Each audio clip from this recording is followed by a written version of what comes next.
Good evening and welcome to the Lyman Boat Podcast, episode number 5. Yes, it is. Here we are again in the man cave. Lyman Man Cave, Andy. Lyman Man Cave. The Lyman Man Cave. Well, you get my name right, maybe I'll get the name of your man cave right. We'll figure this out. Once again, had a little inclemental weather prior to the show. We dodged the bullet again. We did dodge the bullet. I think it was episode 2 that we almost got blown away, but... What's the acronym? Duck, dive, dip, and dodge? Yeah. Dodgeball. Dodgeball. Yeah. There you go. So here we are, episode number 5, and we kind of talked about, we were pre-gaming, talking about how we're going to do this episode, and feeling like it would be kind of nice to hit a little recap of episodes 1 through 4, and then dive into chapter 6. Yeah, the post-war production. But I think for those that didn't see the first 4 podcasts, and even for the ones that did, we just kind of recap and bring everybody up to speed, and so we can start with chapter 1 and go from there. All right, quick recap. Chapter 1. Here we go. Here we got the immigrants coming over. The Lyman family, correct? Coming over. Right before the start of the Civil War. Prior Civil War. Actually, almost right at it. It was right at. I think we talked about right at Fort something or close. Very, very close. And then son spins off the livery business. Correct. Yeah. Well, the whole family were skilled woodworkers, and the boys were avid outdoorsmen, and so they started building rowboats and little sailboats so they could get further off the lakefront, out into better fishing grounds, and soon developed into a livery business. And I think kind of that was he was building boats and let his friends borrow them, right?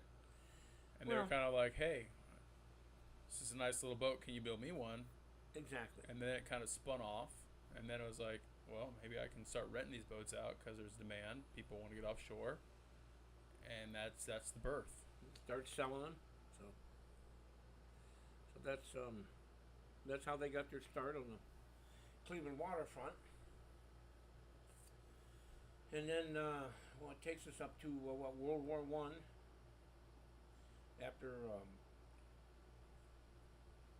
some controversial World War I, losing the waterfront. Before that, the custom boats that they were building, the 65-foot Neva, the sailing, the cutter, and the 73-foot Magnolia, the cruiser, sail cruiser. 2 of the biggest boats that they would ever build.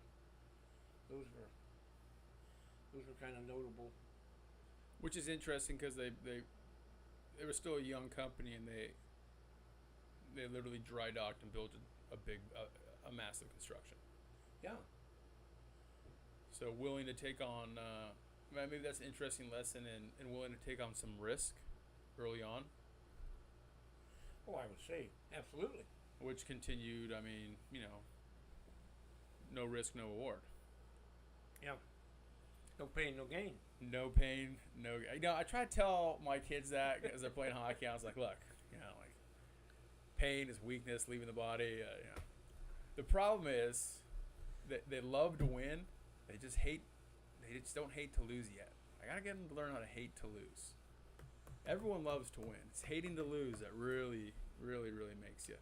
And speaking of a guy who didn't hate to lose, Bill Lyman hated to lose.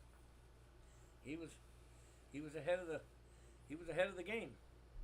100%. So all right, so let's go divulge back. Chapter 1, kind of the birth of Lyman boats, the history. The birth of the Lyman brothers, correct. And we got to bring in the very important fact on how they constructed their boats. Clinker style construction. Correct. Lap straight. The old Viking method.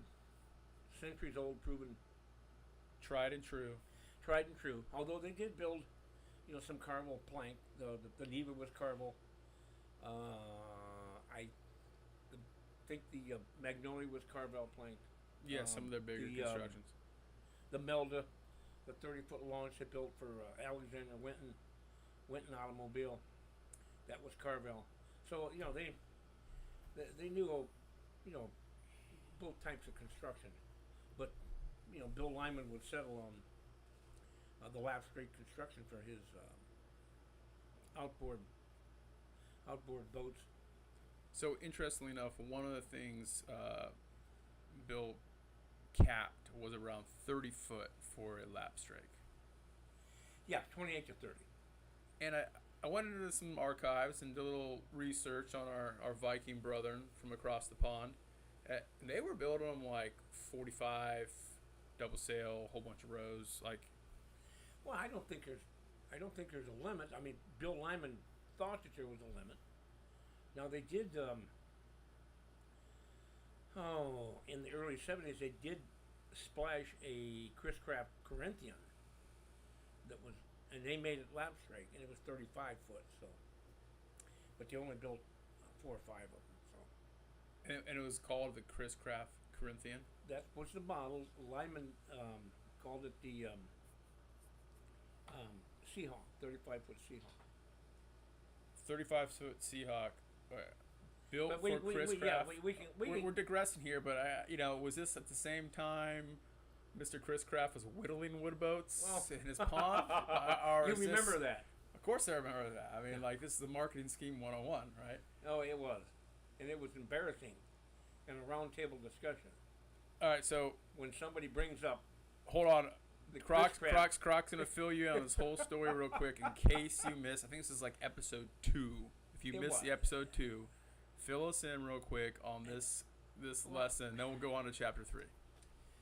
Like Andy said, marketing 101. All right, Chris Craft and Lyman, back and forth, back and forth, back and forth. Lyman started legitimately in 1875. Well, we come into the late 50s, early 60s. All of a sudden, Chris Craft comes up. The Chris Craft started 1874, the year before Lyman. And I'm going, well, I'm not a Chris Craft expert, but, I do own Rogerton's book, and I know when they started, and I know when Chris Smith was born. And in 1874, he was 13 years old. And this came up at a roundtable discussion at Clayton, New York, with 2 or 3 Chris Craft experts, myself, the gal that's head of the Matthews Boat Owners Association, and it was a great time. All nice people, friends of mine. Fantastic but people. But that date came up, and I go, come on, 13 years old, and you're trying to tell us that Chris Smith started building boats? Well, then I got, well, he was carving ducks, and he was carving boats, and he was putting them in the water and seeing how they, I go, no. They didn't start till years later. But Marketing 101. Marketing 101. Although Lyman did take, and I do have the brochure, they went to Michigan, and Tony Juvenali told me this. He was on the trip. They went to Michigan, they bought... Wait, Tony? Tony did. Tony Gianelli? Tony Juvenali. Right. Who we'll get into later tonight. Right. And they went and they bought a 35-foot Chris Craft Corinthian, brought it back to the plant, all right? Put the Lyman round chine, shallow dead rise in the back, eliminated the Chris Craft hard chine. But from the water line up, it was absolute 100% splash. And I've even got the brochure that they took, the Chris Craft brochure, and crossed out Chris Craft and put Lyman and sent it to the printer. So, are you saying Chris Craft made a Lyman boat, or Lyman made a Chris Craft boat? No, Lyman. Chris Craft did first copy that. They loved that 26, and they tried to copy that with their 26-foot sea skiff. Hard chine. Yeah. Although, no, I think I think the sea skip was a round chine just like Lyman, I believe. Mm. Don't quote me on that. No But one's quoting anything here. They did splice at 26. Now why? Now this is 72. This is long after the Lyman family's gone. This could have been Wild Industries or somebody else that owned the place. You know why they would want to do something like that, and then only splash 5 of them. But that's how the marketing went, and you can see that in the brochures. 60, 61. You know, everybody's gone to vinyl, aluminum windshields, and I think in a 60 or 61 brochure, 62 maybe, their top outboard model had vinyl decks and a aluminum windshield, and their substandard model had the wood windshield and the ribbon stripe mahogany decks. But that's just So the Chris Craft had the ribbon stripe. We're getting ahead of ourselves. no. You were talking about marketing. I'm just saying that's how stuff changes. You know, they see what everybody else is doing. What else is working? Right. So that's why they got into the IO business, which they probably should have never done. But You think they should have stayed the outboard? oh no, it should have stayed inboard. That hall was designed for an inboard, Hmm. in my opinion. In Doc Lyman's opinion. Doc Lyman's opinion, humble opinion, Humble opinion. as it were. Yes. Well, let's go. That brings Okay. that brings us on to chapter 3. I have to go dig back my notes for a quick second because chapter 3 eludes me. 4, I remember. What was 3? You wrote the book. What was 3? Huh? All right, there we go. 3 is. Oh, we're into the depression. We're in the depression. Yeah. That's right. 3 is the depression. It's an easy thing to forget, right? We all like to forget the hard times. Right. But this Well, was also this an was- instrumental time because it was a move. Correct. And then this is when they moved to Sandusky right before. Had the land purchase. That was what, 37?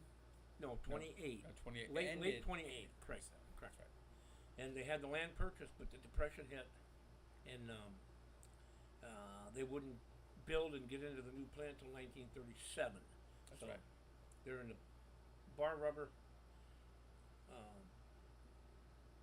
Bar rubber and tractor factory. Tractor. It was the Dow tractor factory, then the bar rubber. Right where Callahan Auto used to be. Way down. Yeah. So they're building anything they can sell, which turned out to be more custom for the higher clientele that still had money. They had taken through the depression, and then they made it through that, and Which is huge in Sandusky history because Lyman Boats was a large manufacturer there for some time, and they employed a lot of people. well, I mean, you're They employing employed three to people, 400 you know, people. I mean, no, that's 300 max. That's what was the population of Sandusky in 1937? well, the Dow Paper Company probably had 3,000 employees. So, not that they were a large employer, they were certainly important because of the boat and prominence. I mean, Lyman's a big name in this region and in the boating. Like when you talk about paper, all I think about is Dunder Mifflin. I'm not even getting the Dow Paper Company, so It was big. it was big. Yeah. Huge. But they weren't from Scranton, Pennsylvania. They were from Sandusky, Ohio. Exactly. Yeah. Actually, that building's still standing as condos now. Really? Yeah. Where are those condos at? Right on the lakefront. Or right on the bayfront. Right on the Right bayfront. down by, Right across from the park? yeah, right to the left. Yeah, I know what you're talking about. Yeah. But anyhow, so we're through the depression. We've made it. We get a period of pre-war development, and there were some interesting things that went on. And then this one I can't remember his name. I'm gonna call him Mr. Zenith. You can correct me of his proper name. Oh, Commander McDonald.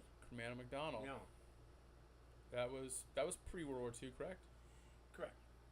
And so Commander McDonald. No, that was Was it post? Yeah, yes, It's pre-World War II because correct. he was a He was Navy commander in World War One. You're right. You're Yes. right.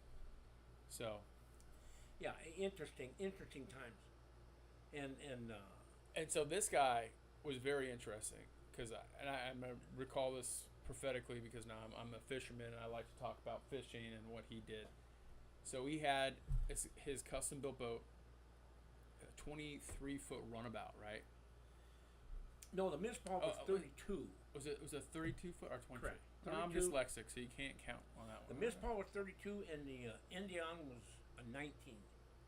And one was the one was the tender for his yacht, The Miss-Paul, Ms. Palm. and the yacht was 185 foot. Yeah, not made out of wood. Pardon? Not made out of wood. Oh, I don't know. Probably 185 foot is probably steel. Oh yeah, it was like a power yacht. Yeah, it was a little Miss-Paul. That was the actual name of the boat, Little Miss-Paul. So he's an avid fisherman. He gets all these ideas, and he works up the scheme where he can basically steer off a helm using very old analog like steering controls. So he has multiple helms, and he can switch over steering. That was one of them. Wiring. Nothing was wireless. It was all wire. But he had different stations he could plug into and steer the boat. And then the other scheme was they basically came up with not only your main propulsion, but you had an electric propulsion. That was in the battery operated. That was in the Indian. That was his. This is perhaps the first trolling motor of its time. Yeah. Using. That would have probably been 100 horse gray. I'm thinking. I'd have to go back and look it up, but yeah.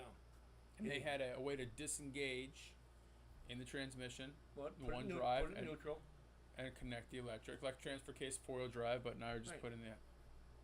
I thought that was really interesting. So we control at slow speeds. That's the one they won the design award in Modern Design magazine in 1951, 52, I believe. Yeah.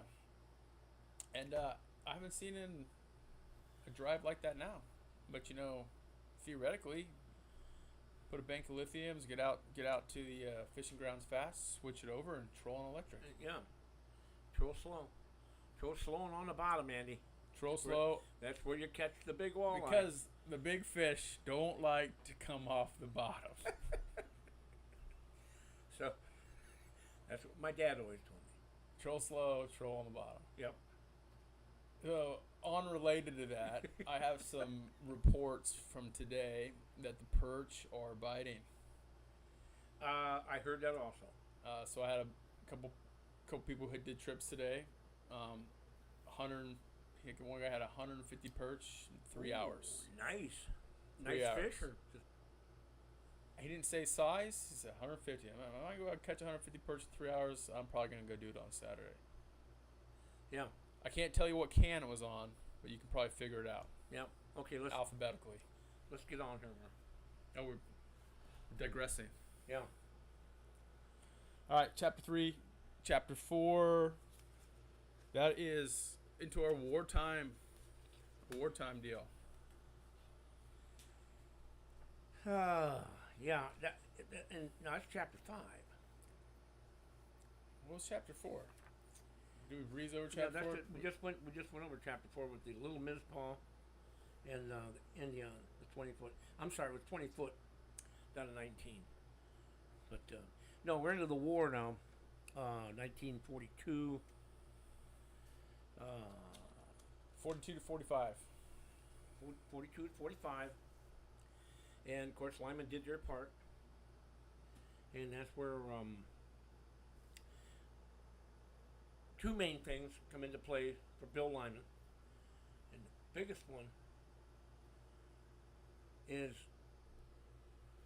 all the specs for the boats that he was granted contracts to required marine fir plywood, which he had dabbled in, but not for below the waterline use. And the War Department was fully convinced that this marine fir plywood was going to hold up on the water. and Bill Lyman had to go by the specs.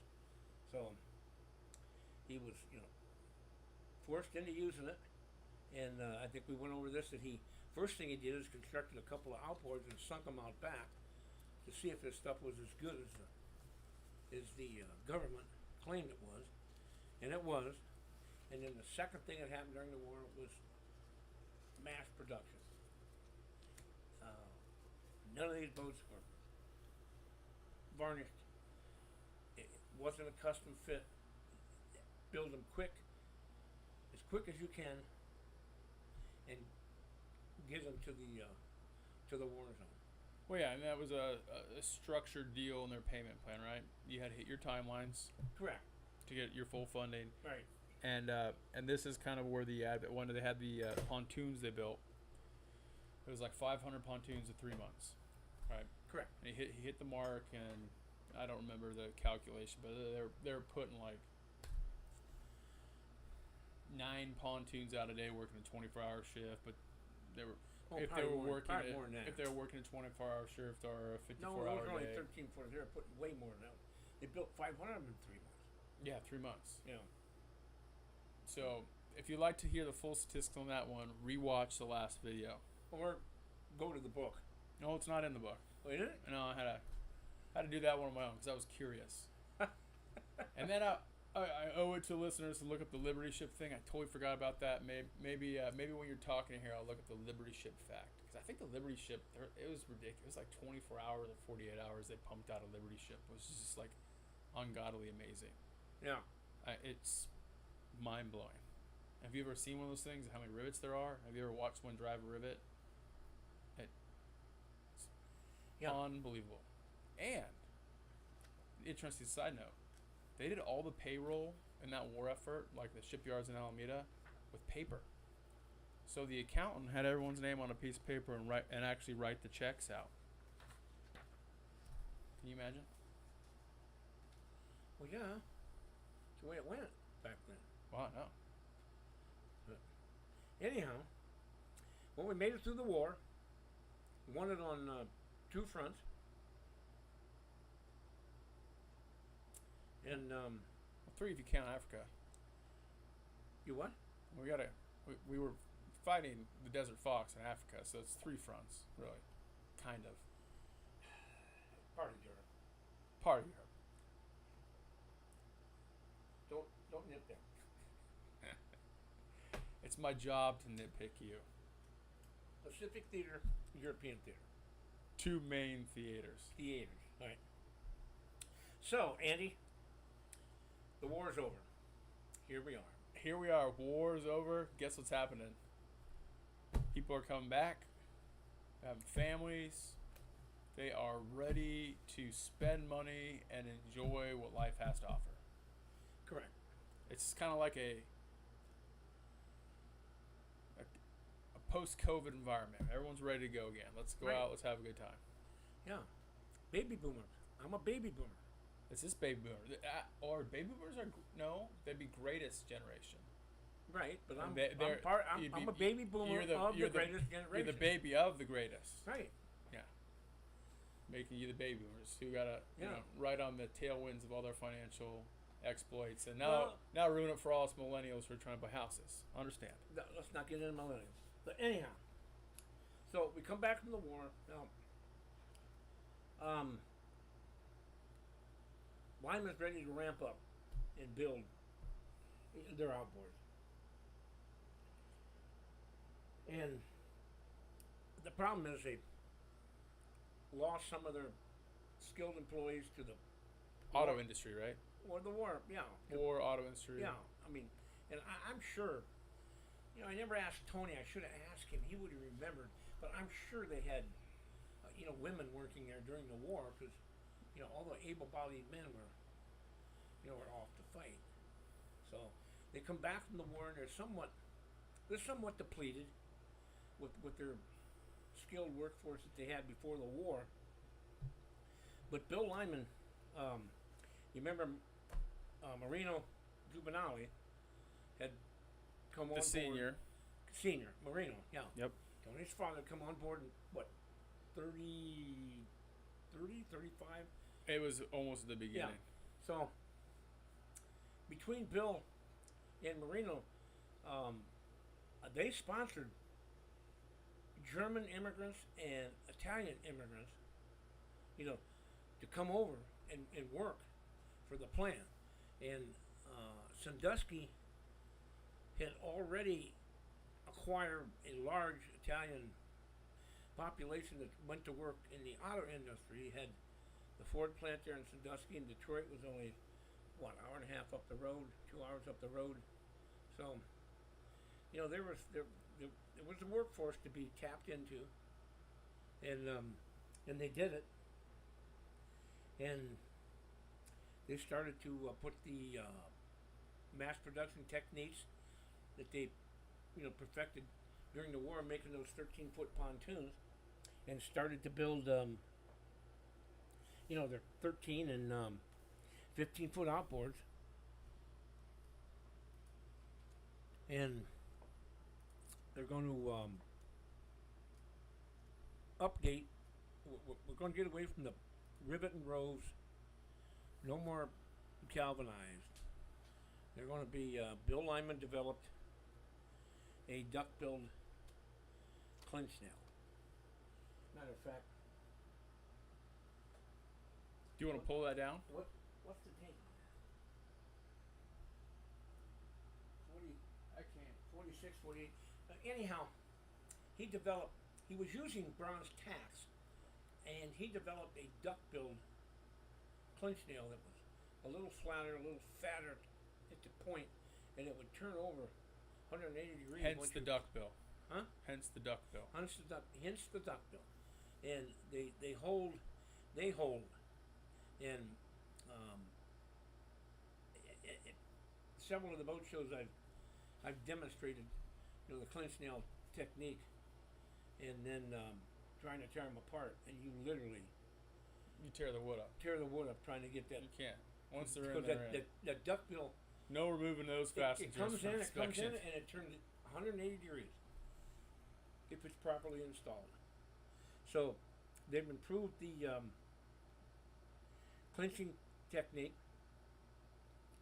And at this time, they also kind of went to copper, brass, well, yeah, bronze, and brass. And they're building them, the same way they did it, upside down on a mold. And now we're using the fir plywood, still white oak backbones, white oak ribbing.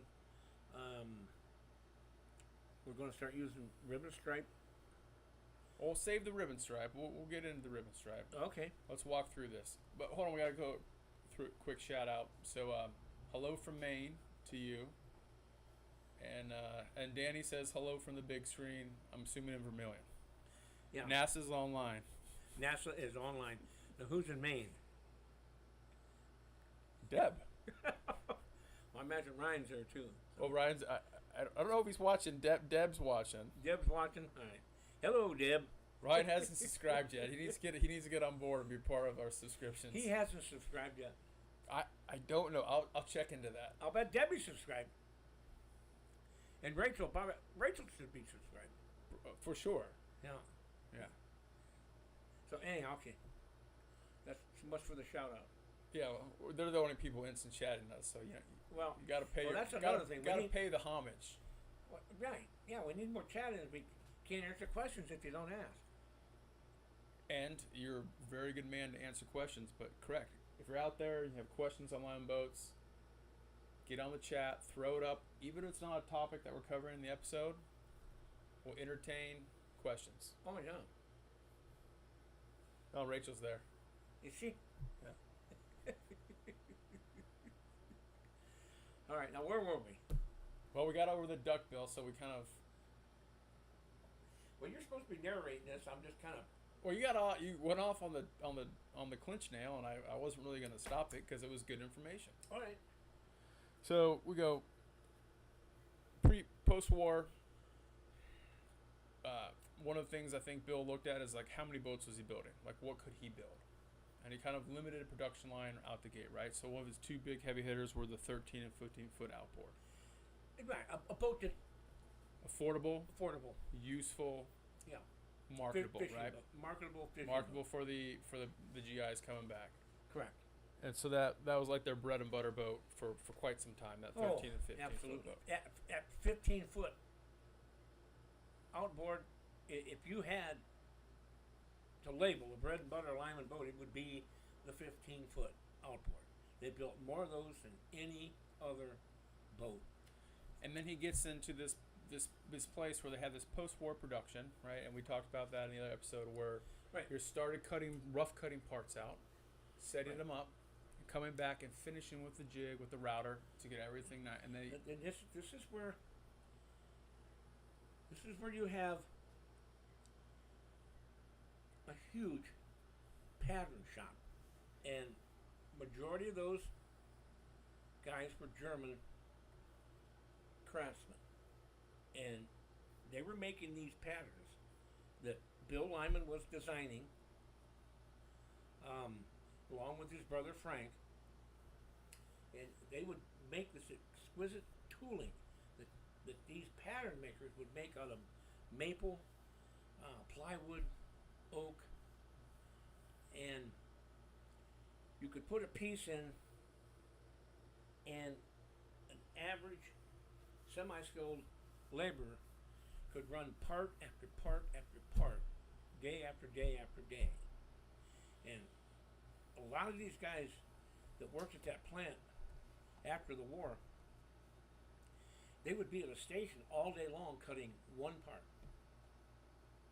It would just come down the line, and they would do their job, whether it was a rough cut on the template, or whether it was a finish cut with the router, or the bench planer, shaper, whatever. But it was the pattern makers that made the place. And one of the most exquisite developments in lap straight construction, every plank is inside and outside bevel. And if you've ever seen a Lyman, they feather out to the bow and they feather out to the stern. Well, those planks, those laps, and 5/8 on the outboard, 3/4 on the inboard lap, and those have to be tapered. Well, in the old days, they would do it by hand, and they developed a sandwich jig to where you would lay two plank ends in, port and starboard, and they developed a hand planer that would run down a track on a tapered bevel and put a perfect bevel on the inside. Then they'd flip the plank over and bevel it, and it'd be the outside and inside. So, can you explain to some of our listeners who might not know this? They were beveling in multiple places, right? If you had No, the stern. they weren't doing. Well, there is a slight bevel, just to compensate for the 1/2 inch or 3/8 lap over, but that was done with the hand planer. That was done with a hand planer, Yeah, with a power planer. just for the lap over. Correct. And if you had a plank that was longer than a standard inch piece of plywood, they were just epoxying that into a single plank. How'd they do that construction? Well, no, the plank, the bevels were only 18 inches back, from stern forward or bow aft. But at the plank, you put the plank in and cut the bevel inside and outside, and then as you're putting the plank on, there's a good picture of this on. Well, so one of my questions is, if they had a 30 or 26 foot boat, right? They would scarf in 2 pieces of plywood to make a longer section. Yeah. And they were using probably an 18-inch They were using scarf joint. 8 foot, 4x8 sheets of plywood. Yep. Right. They would glue them together. They put Not with a butt joint. No. 8 to Scarf 1. joint. Yeah, 8 to 1 scarf. 8 to 1. So 8 to 1 is the dimension of half the inch plywood plank is a 4-inch scarf. by the scarf. Yeah. Right. And they were glued together with weldwood glue before the advent of epoxy. West Systems. Right. And they had they actually had a hydraulic clamp that was heated, bottom and top, electrically. And they would throw that plank in there and throw that clamp on there and throw heat on it to accelerate the curing process. To get your longer pieces. Yeah. And I've got pictures of that, and I should have taken that. I should have taken that piece of machinery when I had the chance, when I bought everything, and I didn't. I should have taken that just for posterity. Now let me ask you another boat building question. When they were doing their scarf joints on these longer vessels, I know we're kind of deviating from this. This is an interesting question though. Were they staggering the scarves per laps? Yeah. Sure, you stagger the scarves. And then he had a design construct for that, those guys to follow. Well, yeah. On the stagger. Yeah. No, when you got into the late '60s, they started to buy long plywood. I mean, plywood already 16 foot long. Oh shit, 30 foot. 30-foot piece of plywood. Yeah.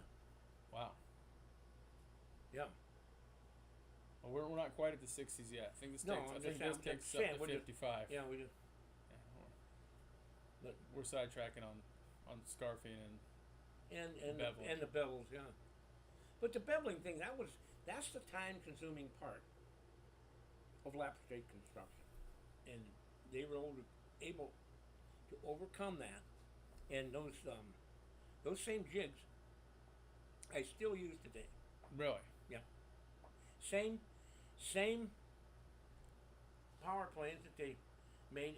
It was nothing more than a 1/4-inch router that they designed a casting and had them made, and then made the handle and just a power plane bit on it, and a ball bearing run down the track. Still work today. And the same pattern you could do like different pieces, correct? Well, there's different jigs for different models. Now, a lot of those will do multiple models. Like the 13 will do 13, 15, I think, 16. I mean, there's a lot of them, but they do because it's all that 18-inch different bevel. models. Yeah, they're not gonna. So you want to talk about how they also tied all that into the stem, because that was another design feature that they had, correct? That jig belongs in the Smithsonian Institute. That's how the stem jig. The stem jig is so. So for your non-nautical folks, absolutely you fantastic. The stern, and then we got the stem. The stem's the front of the boat. It's where everything's coming together in this beautiful line. That jig is the testament to old school pattern making. Now this is well. Well, apparently we got some trouble in the parking lot. Apparently we have a locked car. Well before the computer and CAD cams, and a pattern maker came up with this jig to sandwich the stem and the knee that was assembled. And of course the jig before that is the one that puts the bevel on the nose. Once the bevel's on the nose, that to accept the bevel from the planks. Correct. Well, the bevel on the nose of the Lyman rabbited their stems. Now, Skiffcraft, Chris Craft never built many lap straight boats. Skiffcraft started building lap straight boats, but they would just take the plank, run them up to the nose, and put a big aluminum, big ugly cap over cap over it. Lyman rabbited that stem, and the jig that he designed and the router, it was run with a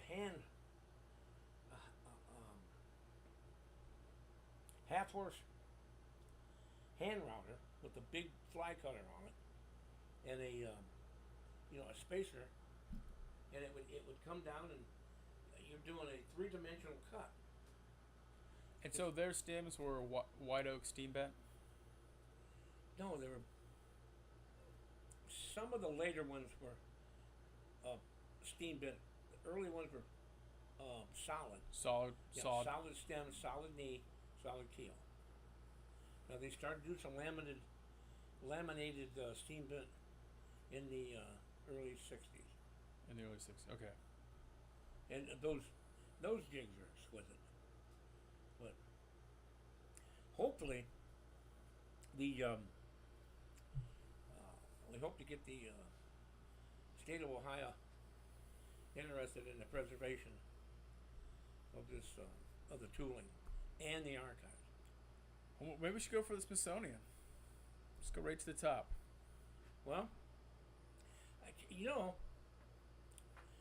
there is not a major boat building company in this country that still retains as much of the original archives, tooling, and intellectual property as the Lyman Boatworks.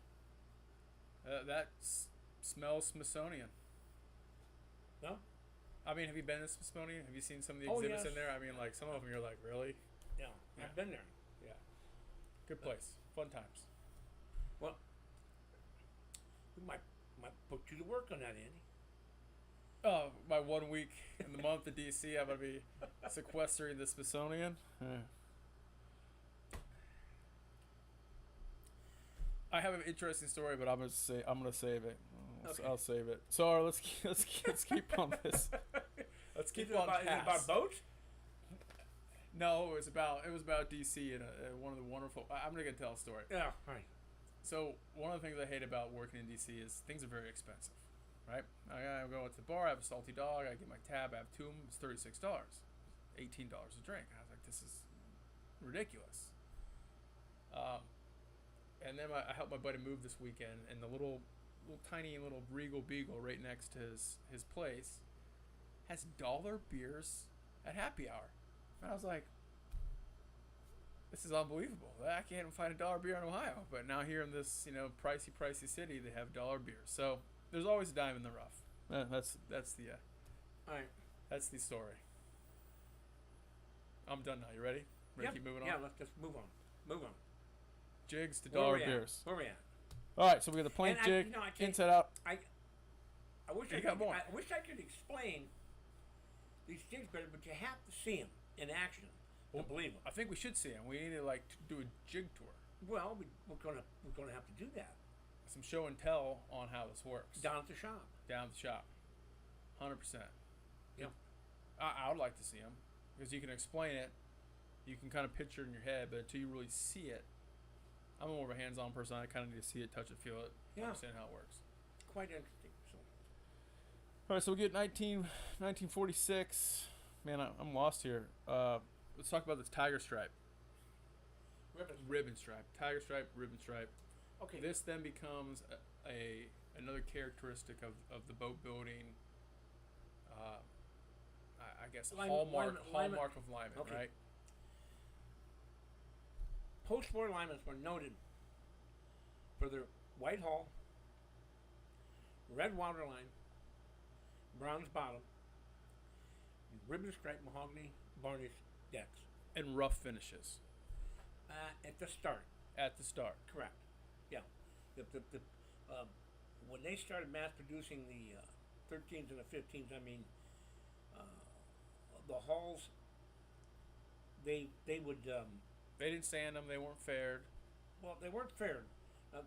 They would plug the screw holes, but the clinch nail dimples they left open Below the water line. above. They left them Oh, yeah. above the water line too. Oh yeah, and they were painted with an off-white or semi-gloss or semi-gloss at that time, semi-gloss white paint, and it just, for lack of a better term, it always pissed me off when I'd go to a national show like Clayton, and there's a guy there, a judge, that knows absolutely nothing about the construction of Lyman boats, and the guy pulls in with a 1950, 51, 52 Lyman that's painted semi-gloss, and none of the dimples are faired in, and this boat looks as original as it can, and they knock points off because his hull's not faired out. Because they don't know. But they never started to really fair the hulls out till after the mid-50s. That's how they were able to make so many of these things. That the varnish work was nothing to write home about. And you could see the varnish booth in that one picture in the book on was it 78? I mean, that's crude. So that kind of goes in another thing when they talked about the coatings they were using, right? They had multiple manufacturers, and I think they settled with was Pettit was the Pettit, and I've still got a gallon can of Pettit 099 spar varnish, and they shot it on hot, and it was fast cure. Multiple layers, short amount of time. And get them in, get them out. Exactly. And the boats were shipped out. We talked about this in the pregame here, that these boats, windshields were optional, right? Pre-60. And back in the early 50s, after the war, right? After war. They went to the dealerships, no hardware, it was no just motor. a boat. It was like buying an aluminum boat with nothing in it. Nothing. It was up to the dealership to put rig and do everything else. Put the motor on it, rig the steering, put the hardware on it. So no cleats. Nothing. Nada. That's why you can't actually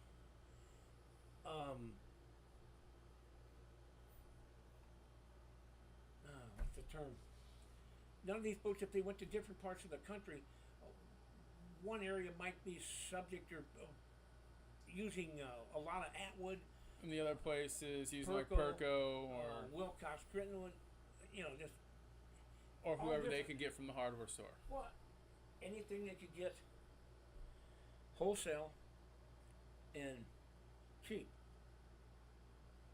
So it wasn't until Lyman started to produce the inboards that they'd send them out pre-rigged. Yeah, they were doing all the rigging in-house, ready to go. Yeah. Outboard models. Even some of the later outboards in the 60s. It's through the 50s that's how they were able to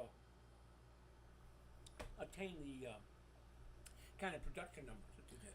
Yeah, let's talk about that. So, I think they hit one of their peak production numbers was 55, right? 5,000 boats. 5,000 boats. 5,000 boats. 5,000 boats. Now, granted, I think the numbers are in there. The majority of them were 13 and 15s. Yeah, but I think the plywood statistic was like 1.5 million square feet of plywood, which is equivalent to 47,000 sheets of plywood. That's a lot of plywood. In 1 year? That's a lot of plywood. That's a lot of plywood. A lot of plywood. And I think some of their production things, they were doing like, the 18s were 8 a week, and the 20s were like 1 every work day. Tony told me that they would put an Islander out. Which Islander? Let's be specific. The 18-foot Islander. The original. The original legendary. Islander. They're not all Islanders. And we're probably, the way we're going here, we're probably going to start the next segment with the 18-foot Islander. I think it starts out at the 13-foot if we're. No, but I'm saying the way we're going here, we're going to run out of time, which is because this chapter could take 3 segments. Yeah, because the whole other half of this chapter is boat models from up till 60 in between, and kind of going a deep dive into each ones. And I think that's a good thing to talk about, because there's people out here who still own those, right? I might want to know about them. Oh yeah. But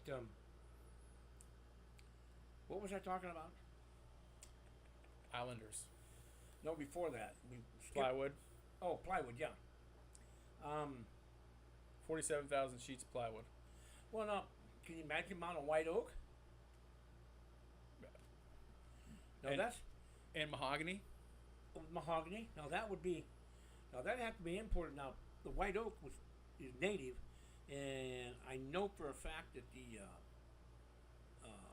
Capel brothers from Plymouth, down around Plymouth, they had a mill and they would supply Lyman with green or air dried white oak. Now, didn't they have a like a they couldn't get Filipina mahogany, and they had a little period where they switched to something else? Well, yeah, 'Cause there was a period of time back in the early '50s. A lot of those 13s and 15s are put together with Spanish cedar. That's right, because they couldn't get the Philippine Couldn't or the get the African mahogany. Philippine. Yeah. Right. But after they got that straightened out, everything probably past 53, 54, then we start standardizing. It's all Philippine. But some of those early ones, I think Ryan's 1948 is a Spanish cedar. Spanish cedar. Yeah. Yep. Well, if he was online, he can confirm or deny that, but he's not chatting in. Isn't he? Are we getting any chat? Yeah. Squirrel wanted to know what was in your drink, and I told her milk or perhaps eggnog. I don't really know what's in there. Tell her it's a root beer float. It's a root beer float. There's no root beer and no ice cream. And she'll know what I mean.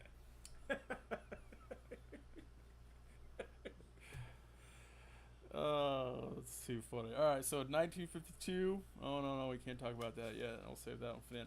So let's talk about Mariano and Anthony, because that kind of like, as we kind of get towards the end of this chapter, we talk about Yeah, we're getting into the. You start getting the early '50s now. Marino, I think he's there until 1960 something. All right, now Tony, the way he told me that Bill Lyman sent him to Michigan, University of Michigan, to get his naval architectural degree. Yeah. With the full intent that he'd come back and work and work at the plant, which he did. Dad worked there. His dad worked there until his death. Right, he worked to the end. Correct. And I think Tony retired in '70. It's about the same time that Don Forrest left, I believe, around early '70s. One of the changeovers. He had Curtis Industries, he had Wild Industries, he had. When it left, the family just went crazy. But so, one of the things, we kind of talk about is Bill never really saw the heyday of Lyman. So, Bill passed away in '52. July of '52, I believe, he was 69 years old. 69 years old. Lung cancer. But he saw it coming. He saw it. Well, he laid the foundation. He laid the foundation, and Fred Ween laid the dealership foundation. And then Hilda came in and helped run it. Hilda and Fred ran it until. And then Mario was there as a superintendent, correct? Correct. And Tony was there. And then Tony came in. Lead design. John Wade, I believe, retired. Who was the other architect? Bill Lyman brought on John Wade before Tony. But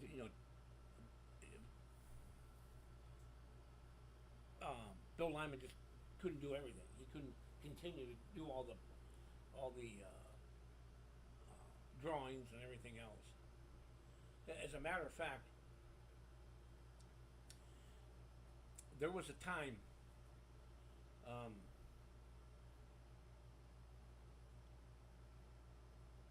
things were so intense between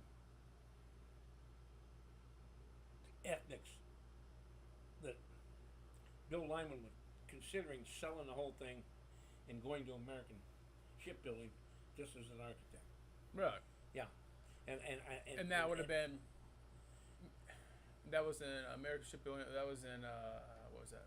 Lorraine. Yeah, that's where their But yard was. in that, and I forget who was telling me about that. It was either Hyman or Tony or Bob Thrash. But anyhow, that was reinforced. A dear friend of mine, Fred McLaughlin's dad, worked there in the 50s. And McLaughlin is Irish. And he was a very skilled woodworker. And he went to work there. And he said at lunchtime, you had all the Germans over here speaking German. You had all the Italians over here speaking Italian, eating their lunch. And they didn't even know that an Irishman existed. Interesting. Yeah, he said he lasted there like a month. He said it's just intolerable. Nobody would talk to him, and if they did, they would be talking in, their native tongue. But it was very ethnic there after the war.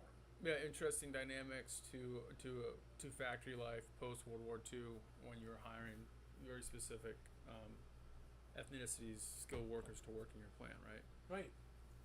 So, well, that's kind of cool. That's the great part about America, right? We're a melting pot, and you bring the best of different people together, and we get one of the finest products that ever sailed the Great Lakes. Some of the, bring up some of the stuff that I, recall. It's not in the book, but a lot of the stuff that I recall from conversations with, with some of the guys that worked there. And are any of the guys who work there still around? There's probably a few that, none of the old guys. I mean, there's probably some guys that worked there in their high school part-time job. I think the last one was Charlie Bostead, I think, was the last one. I remember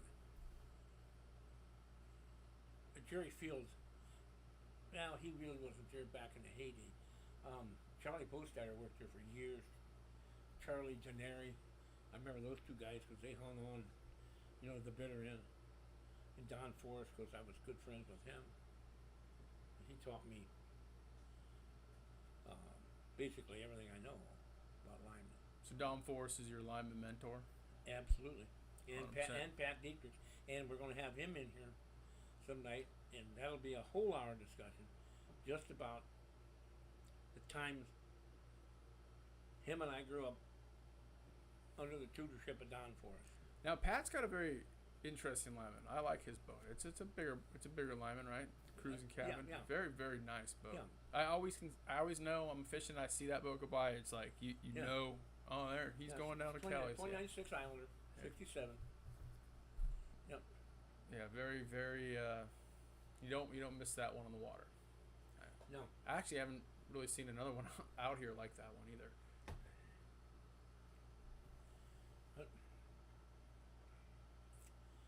What else we got on this chapter? I think that.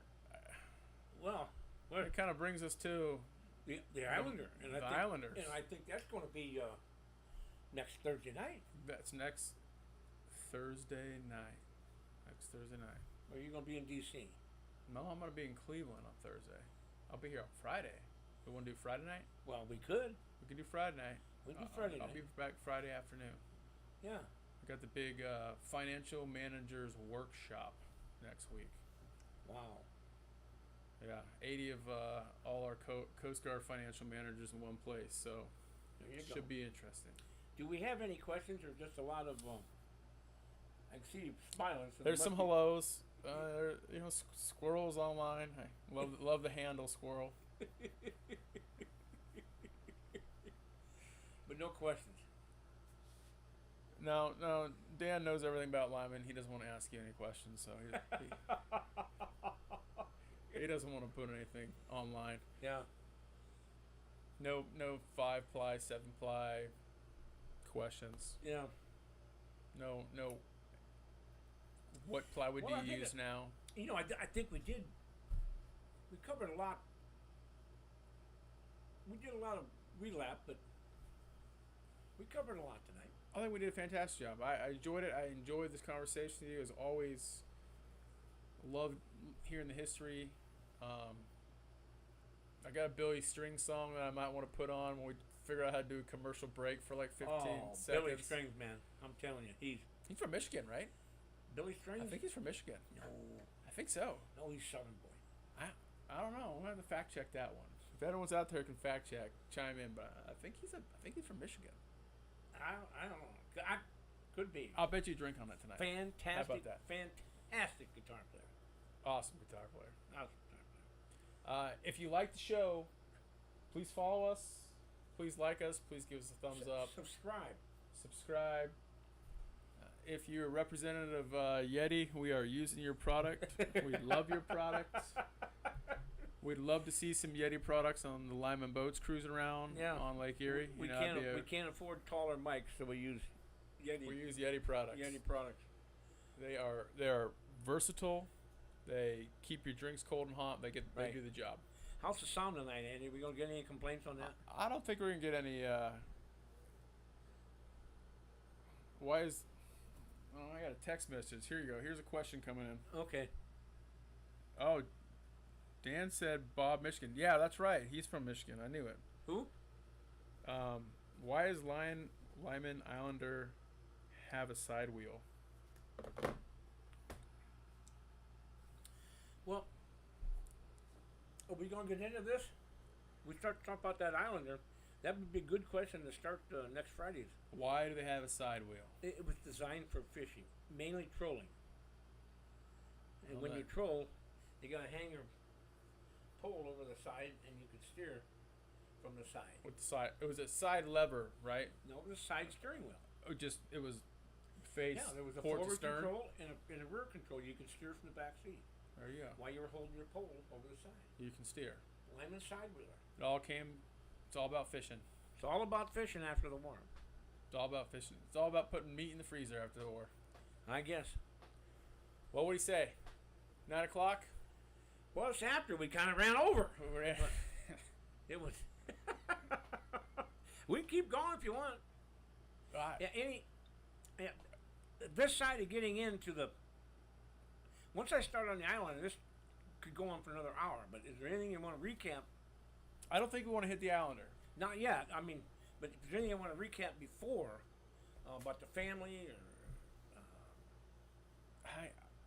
I can't think of anything that I want to recap, and I think we covered a lot of material. Is there any stories that you'd like to tell from that first 4 chapters that weren't in your book? Oh boy, a piece of information that you might feel would be a little nugget, some juice to share to the audience? I do know there's a lot of houses in Sandusky that have a lot of ribbon stripe mahogany paneling in it. Really? Oh yeah. Interesting. Bill Lyman's one of them. Is his house still there? I think it is. We should do a Lyman house tour in Sandusky one day. And he was we also. can do that tomorrow. Let's go drive around, and look at houses. He was also the exalted ruler of the Elks Lodge in Sandusky. Well, I know he was very, very the community, like very active in the community, very appreciative of the community. Absolutely, they took him in at the start of the Depression and helped him through the Depression, and he never forgot that. Because in tough times, and most companies would have gone broke. He kept it going. Yep. It's good stuff. Yeah, but I'll think of some others. Well, I'll pick your brain after this, and we'll come up with a good story for our next show. There you go. We can do that. So, I don't know. It might be, time to go to Cleats? Well, I'm going to go give our salute to Bill. It was July, correct? So we'll go have one for him. And a toast? Have a toast. And to all our followers out there, thank you. Thank you for watching. Thanks for watching. Thanks for listening. Please subscribe. Send in more questions. And we'll see you next week. We'll see you next Friday? Let's do Friday. We're going to do Friday. We'll do Friday. Friday will night. Work out. Live and direct. And if you're around Saturday, you can come and get a free beer. At the Lyman Man Cave Bar. Yeah. Saturday's free beer. Next Saturday's free beer. On me. No, tomorrow. No, not tomorrow. The next Saturday. It's always tomorrow. The next Saturday. All right, Andy. Well, thank you. We'll see y'all. All right. See you, everybody.